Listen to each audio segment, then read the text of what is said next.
Hey guys, I just trying to show you the timing mark for 2003 Mitsubishi Outlander 2.4.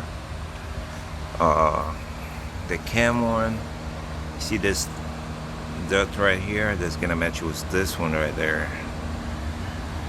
Then in the bottom, the crank. See this a little notch? This has to match with this. The one is below the screw. You can see right there. Just a little notch have to match with this one.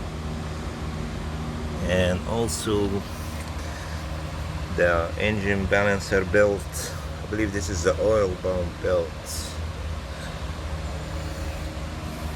Gonna match with this one. Right here.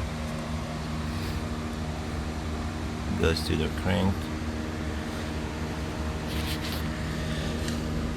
And you can see this one right there.